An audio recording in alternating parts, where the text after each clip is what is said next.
Happy Thanksgiving, everyone. And if you're watching this after the fact, then happy belated Thanksgiving to you. And thank you so much for just taking the time to hang out with me and just talk about knives.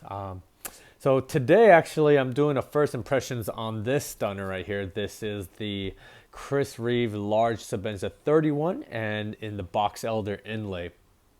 Now, I've been, in the knife hobby or a self-proclaimed knife enthusiast for well over 10 years. And very quickly, I learned about the holy trinity of knives, right? You had Strider, you got Hinder, and then you got, of course, the Reeve knives. Now, out of the three, I really gravitated towards Reeve knives just because I just felt like they really achieved that perfect balance between like aesthetic and just that robust, that tool that's really designed for lifelong companionship, right? So as you can see, I have my large Sebenza 21 in that Damascus, and then I got here's a large Nkosi in Singo. Let me just bring this down.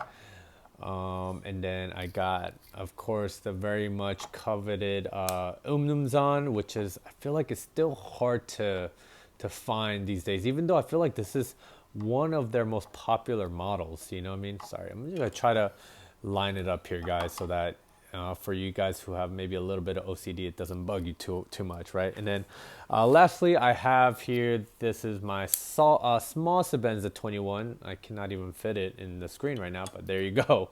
A little sad story. I also had a small Sebenza 21 in the micarta inlay, which I lost about a few months ago, and so I'm still crying over it because it was one of my favorites. So anyways, that's what I got so far. So I'm gonna go ahead and take these out real quick, and let's just go ahead and talk about this guy. What's so interesting, right? Reeve knives, they've been around for a long time. I think they've been around for 20 or 25 years, right? And in that time, they've really had a lot of praise and a lot of criticisms, right? Even so, like in the knife community today, one of the talking points or the conversation is, is Reeve knives still relevant, or are they still at the pinnacle of the knife hierarchy, right? Back in the day, maybe 5-10 years ago, there was no doubt, really that Reeve knives were, they were really considered, incomparable in terms of their production quality, right?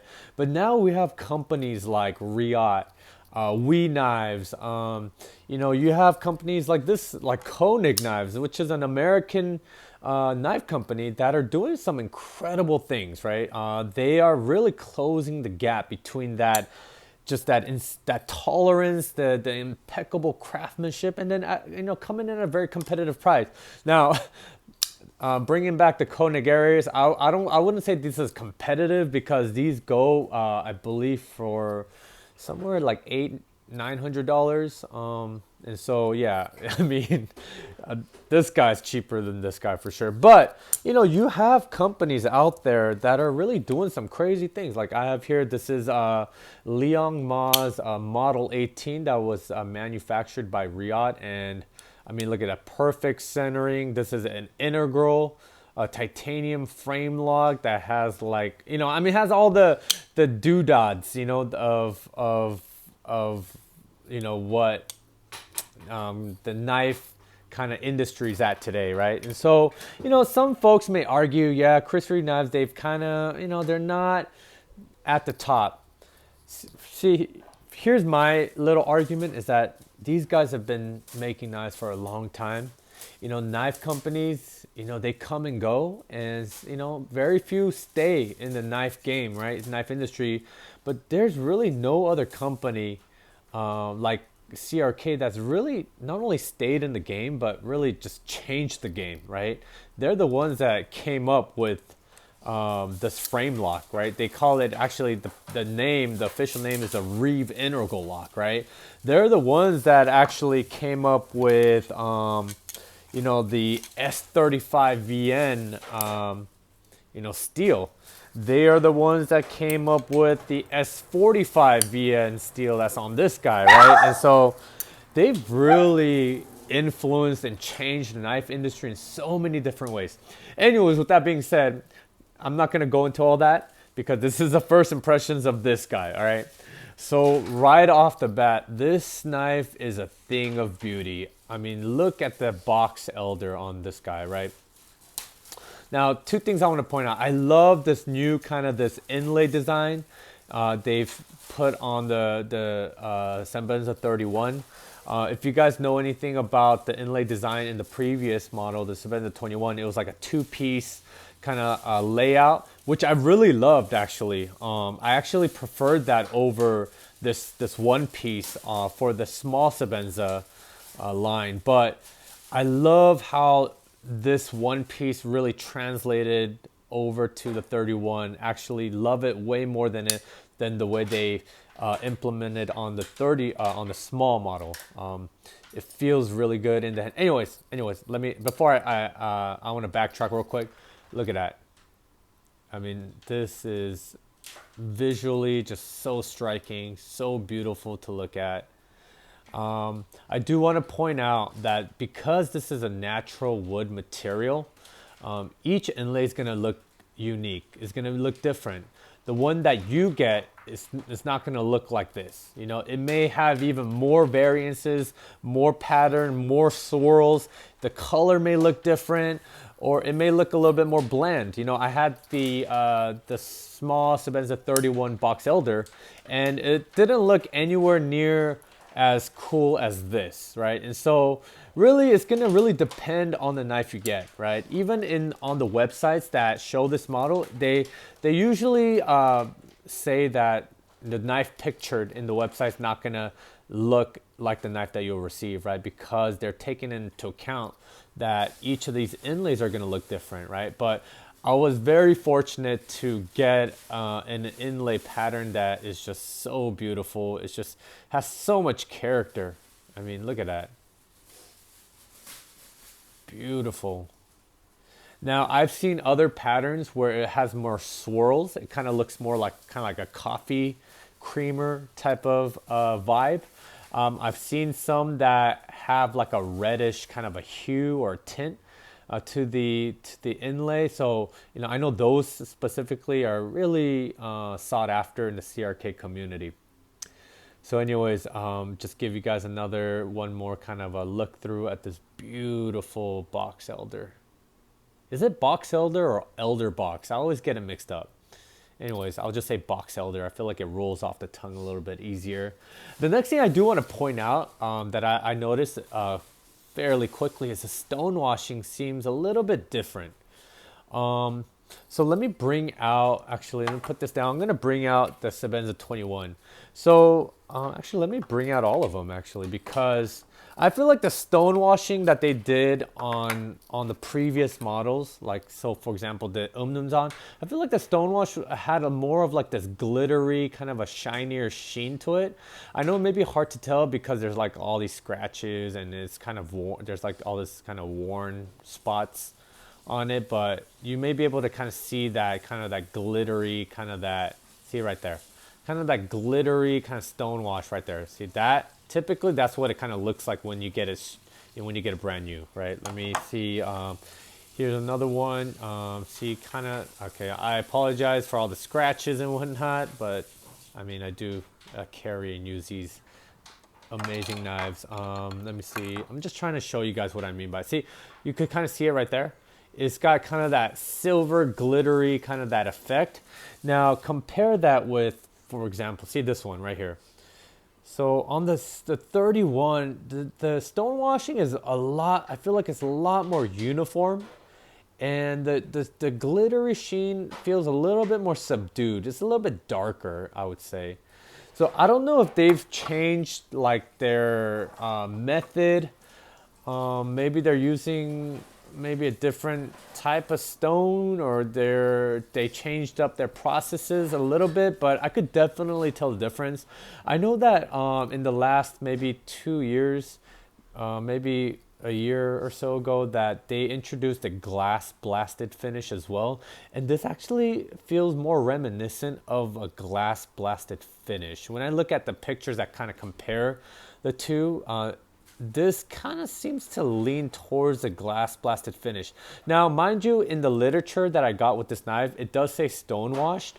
So I'm just gonna go with it. You know, maybe this is just the new way they're doing their stonewashing, but I could definitely tell it looks very different, and I love this. It just feels, I don't know how to describe it. It just feels a little bit more uniform, a little bit more refined. Maybe they really tightened down their processes a little bit more, but yeah, I love this stonewashing. It is beautiful. Anyways, I could go on and on.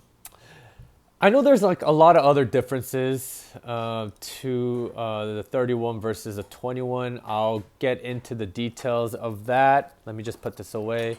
I'll talk more about those differences when I do like maybe like a full review of this guy.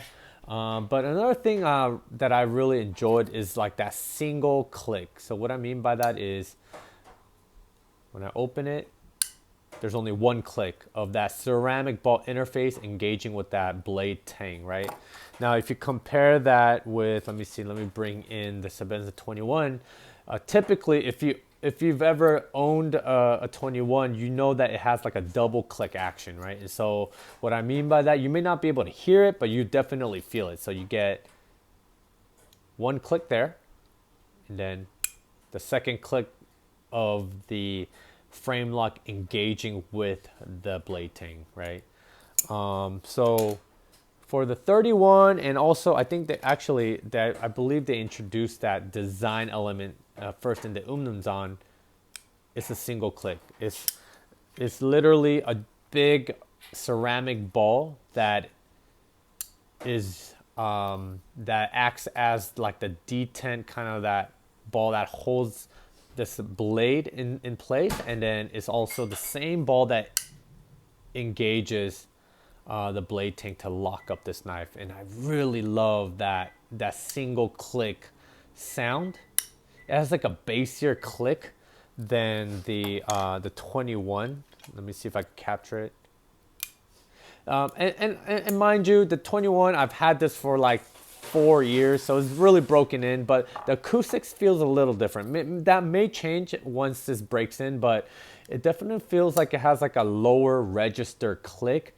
And not only that, the feel of that click is a little bit more authoritative, and it just has that reassuring kind of that feel that really is really, I mean, in line with that legendary, that bank vault lockup that CRK is known for. Man, I love that single click lockup. Just incredible. Yeah, I mean, overall, my first impressions of this guy is I'm impressed. I thought like I wouldn't be as impressed just because, really the changes that CRK has made between the 21 to the 31, it's not like oh my gosh, face melting changes, right? It's not like they introduced like this revolutionary kind of features, right? They've made these small, just incremental, very just thoughtfully just refined changes that, initially, oops, my bad. Initially, it doesn't seem like any changes were made, but it's really when you start to, get the knife in hand and you really get an in-depth look of this knife that you start to really appreciate and notice these changes, right? And so, with that being said, man, I really get that. I really understand and appreciate even more why CRK is the way they are. I get that this is the evolution of the iconic Sebenza model that is really completely in line with the way CRK has evolved from its humble beginnings. They don't take leaps and bounds. They take step by step, refinement after refinement after refinement. That's really the way that CRK has achieved, such an enduring legacy, even to the present day, where there's so much more competition, right? I mean, you got like Koenig knives that are doing some really cool things. You got let me see. Oh, let me bring this guy out. For example, this is the Herman knife Sting. So you got there's, I mean, hundreds and thousands of knife companies out there that are doing like just really innovative, forward thinking type of things. But, CRK continues to maintain that steady, just that pace of incremental innovations and refinements, not only like really improve their own knives, right? But they really contribute and bring so much value to the knife community and to the knife industry as a whole. Like I mentioned, they're instrumental in bringing some of the most beloved knife steels in the market today, like S35 VN, S45 VN is really starting to, leave a mark. A lot of knives are coming out with that knife steel. And I mean, so many knives that's incorporated the Reeve integral lock, right? It just so many knives have been influenced and just really inspired by the tolerances that a CRK has been able to achieve for the 20 plus years, right? And so, I mean, anyways, with that being said, the first impression of this guy is, man, I'm loving it. I'm so glad that I was able to get this large 31 box elder into my rotation. I would love to hear your guys' thoughts on it. If you own one of these guys, especially if you've taken it outdoors, right? And if if you've used it and carried it on a regular basis, I wanna know specifically how it's really held up against the elements. When it's wet, when it's kind of in that rougher elements, like how has like this box elder held up. I know specifically for the box elder, this is a very dense, hard wood, so it's a very resilient material, so it should hold up really well. But it is still a wood material, so I'm assuming it. I shouldn't keep it submerged in salt or fresh water for like 3 weeks at a time, right? But anyways, I'd love to hear you guys' thoughts, your opinions, your experience with CRKs and specifically with the box elder. With that being said, thank you so much for watching, guys, and you guys have a great Thanksgiving and a great rest of your holidays. Take care now.